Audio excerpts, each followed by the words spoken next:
Creo que no, porque se le había desconectado. Ahí está. Claro, él me tiró fuera. Me dice, sería, acá va el piñón, lo que ustedes conocen como piñón. Piñón. ¿Sí? De la Ajá. salida del reductor y a la entrada del transportador va la La corona. corona. ¿Sí? Entonces, ¿qué pasa? La cadena une esos dos piñones. Entonces, el piñón va ubicado en el eje de salida del reductor, ¿sí? Y la corona, ¿dónde va ubicado? Los rodillos ya de... Eje de entrada del transportador, ¿sí? Entonces, vamos a ver un poquito el reductor. ¿Qué reductor nosotros habíamos seleccionado? Un 10, creo que ¿Pero decía de el problema. qué? ¿Cuál H? Fíjense acá.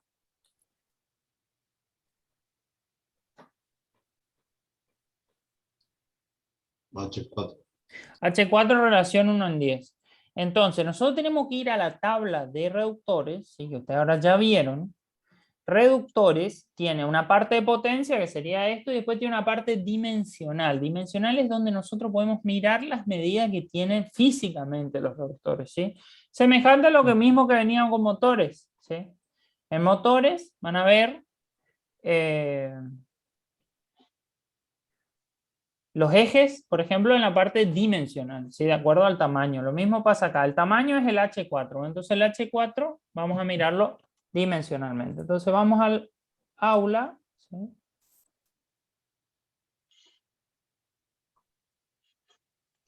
Y veamos lo que nos da Reductores. manual de reductor y acoplamientos. Y la tabla que a nosotros nos interesa es esta, en este caso para estos reductores, ¿no es cierto? Estos son reductores tipo H de tornillos sin fin y corona.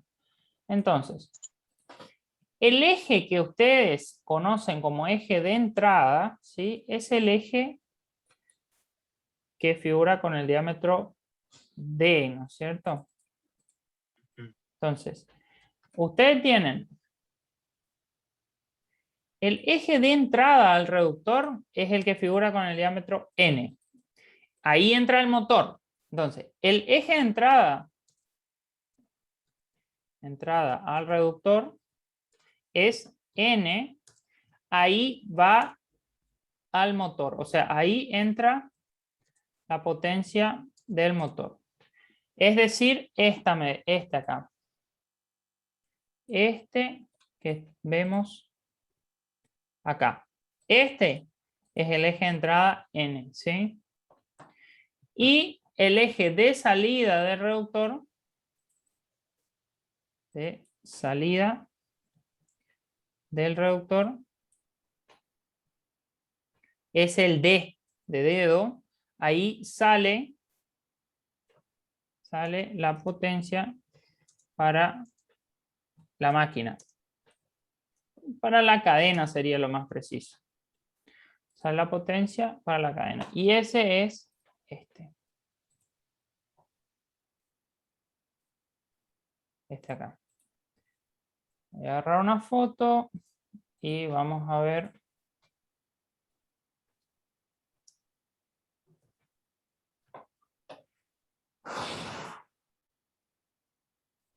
En esta foto. En esta foto vemos un clásico reductor Siska de esta empresa que tiene en el catálogo con su eje de entrada y su eje de salida. Entonces, ¿cuál sería el eje de entrada y cuál sería el eje de salida?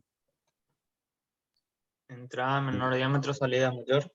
Exacto, ¿sí? Entonces, el eje de entrada sería, en este caso, lo que podemos ver aquí, sería este, ¿no es cierto? Y el eje de salida sería el otro. ¿Está? Ese es el eje de entrada y el más grande el de salida. Generalmente el de entrada está más abajo y el de salida está más arriba. ¿Se entiende? Sí, sí. Entonces vamos a ver ¿Cuál es el eje de salida del reductor? De salida del reductor, diámetro, ¿cuánto tiene? La salida tiene 24. ¿Cuánto? No, 25. Según el que lo estoy viendo.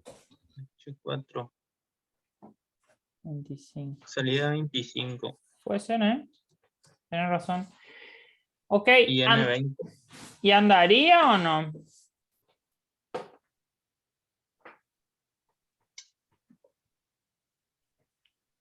No recuerdo no recuerdo. A ver. Right. Creería que sí. Porque te da o sea, tenés la posibilidad de usarlo con un alisaje de 20 a 32. ¿No? Claro, si de 20 a 32 admite, quiere decir que 25 está bien, porque 25 está ahí. Si fuera Claro. 20, 21, 22, 23, 24, 25, hasta 32, cualquiera de esos anda bien. ¿Estamos? Sí, sí. Bueno, ahora, eje de entrada al transportador. Y ahí tenemos que ver, porque el eje de entrada al transportador es algo que nosotros no sabemos. ¿Sí? Claro. Entonces, ¿cómo se calculaba un eje?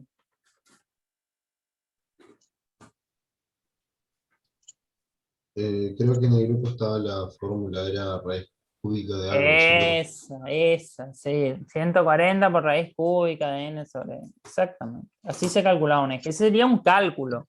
Y ahí, bueno, nosotros tenemos que seleccionar nuestro eje para la máquina. Bueno. Vamos a mirar un poquito qué tenemos. Acá. ¿Cuánta potencia va al transportador? ¿Cuánta potencia tenemos que manejar? 291. 2,91. Entonces te lo anoto. 291 es la potencia a manejar por los ejes o por el eje de los rodillos. Ok, ahí venimos bien. ¿Y el torque? ¿Cuál será el par torsor?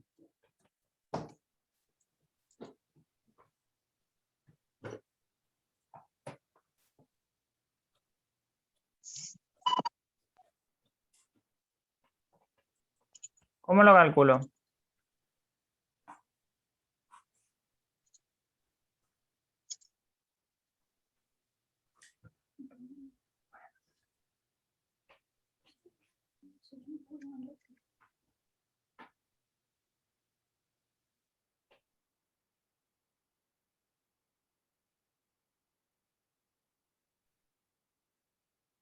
¿Se acuerdan que había una fórmula que le decía cómo se calculaba la potencia en función de un 716 o algo de las RPM? Sobre 60, algo así era. Dígame un poco esa fórmula.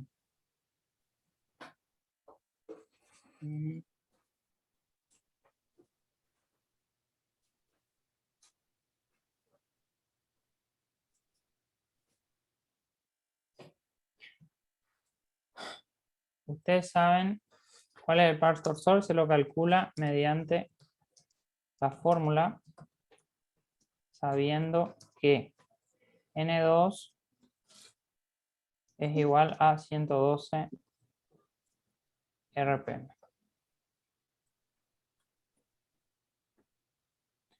112,8.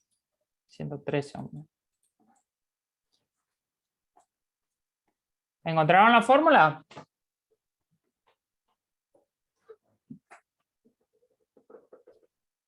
No, yo no encontré, profe. Un momento. Busquen. Es una de las fórmulas más, ¿cómo se dice? Troncales de la materia porque tiene que ver con la potencia, el par torsor y las RPM, que es un concepto que vamos a estar manejando toda la cursada.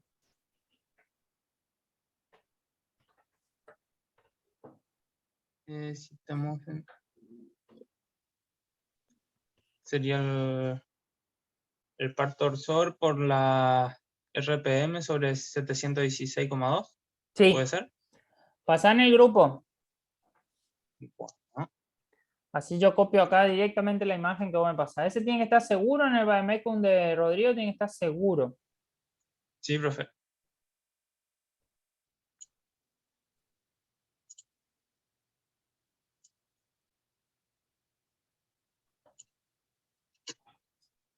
A ver, ¿dónde está el location?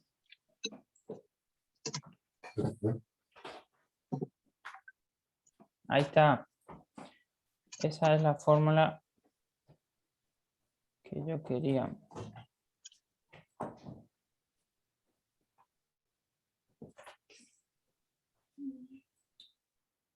Ok. ¿Qué hay que despejar de esta fórmula?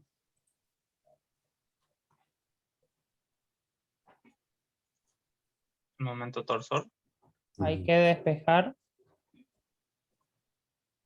M.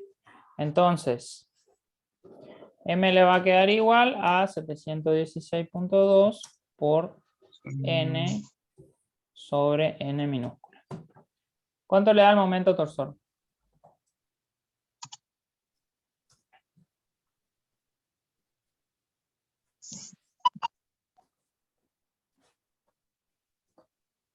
Siete.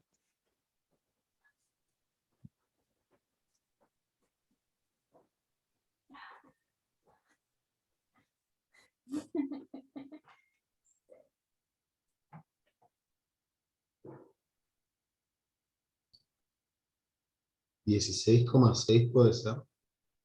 Unidad. Quedaría en Kilogramos por metro. Liberamos fuerza. Inter 18,6, perdón. 18,6. Bueno, vamos a la fórmula ahora de diámetro de eje, igual a 140 por raíz cúbica de n mayúscula sobre n sobre n era o cómo era NC sobre N minúscula. n sobre n minúscula. Ok. Diámetro sería, ¿no? Sí. Bueno, ¿qué diámetro le da? Le voy a explicar algo relacionado con los diámetros. Es importante.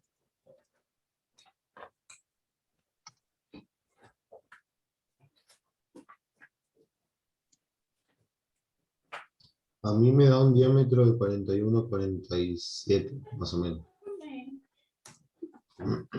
¿Estamos? Bueno, Sí. yo le voy a mostrar ahora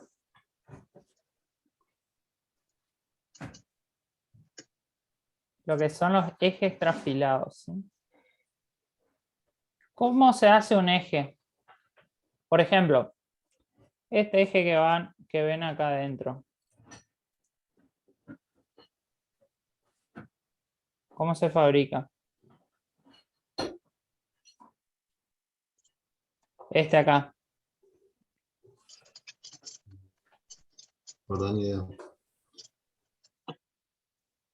Eso se fabrica a través de una máquina que lo hace, ¿no es cierto? Entonces, hay ejes que ya vienen estándares, que quiere decir que son de una medida fija, ¿sí?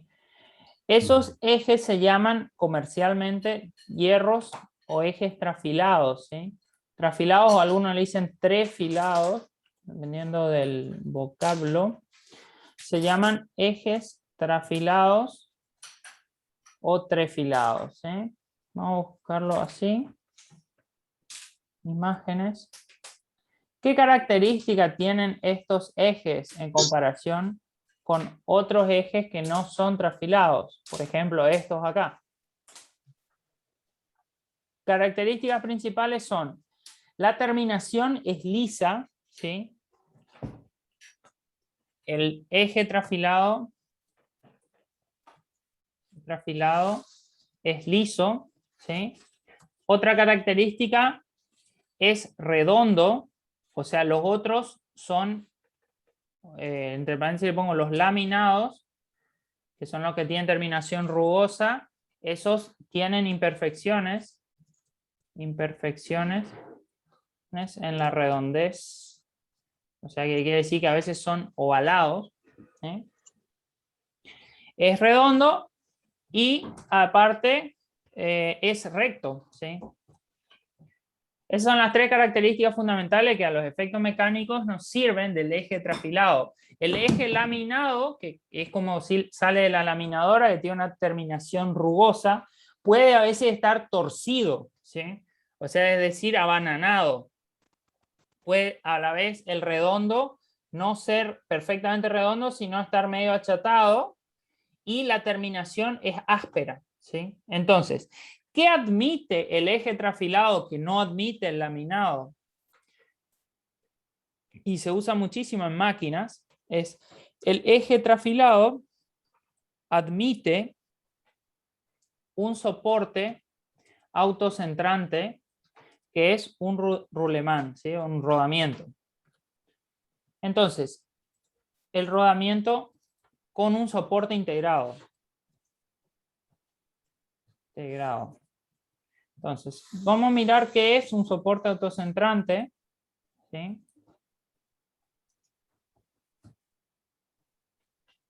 Fíjense esto.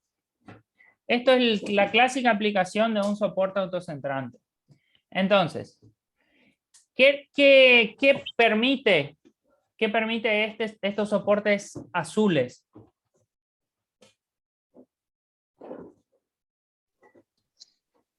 Mantener una posición, o sea, que no se mueva porque de por sí es bastante largo ese tramo.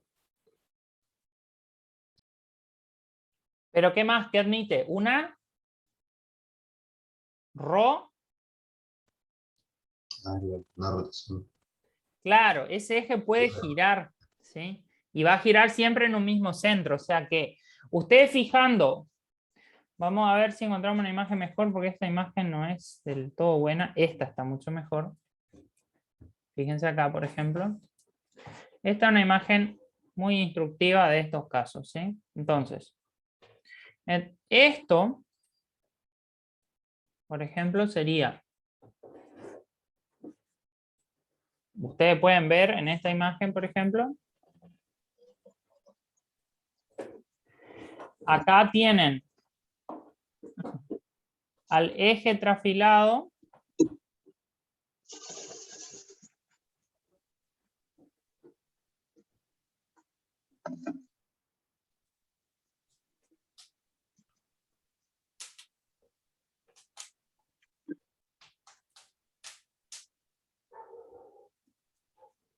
Este aquí sería el eje trafilado. Este.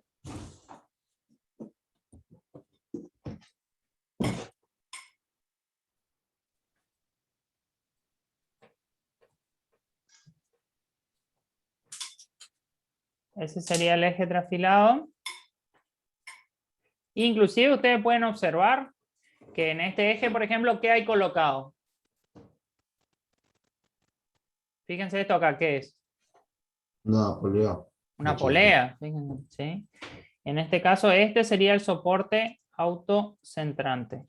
Se llama autocentrante, ¿por qué? Porque este roulement adentro, digamos, tiene una pista redonda, ¿sí? Y afuera tiene como una pista que admite cierta desalineación. Por eso es autocentrante.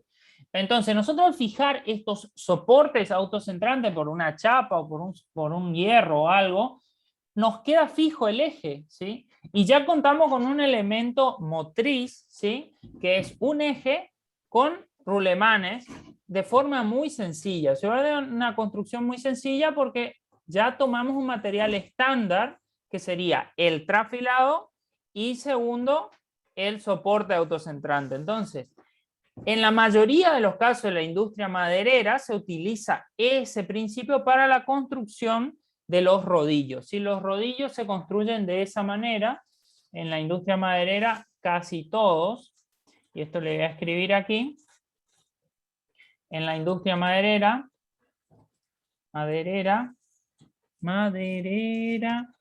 se utiliza casi en todos los casos para rodillos el sistema constructivo usando ejes trafilados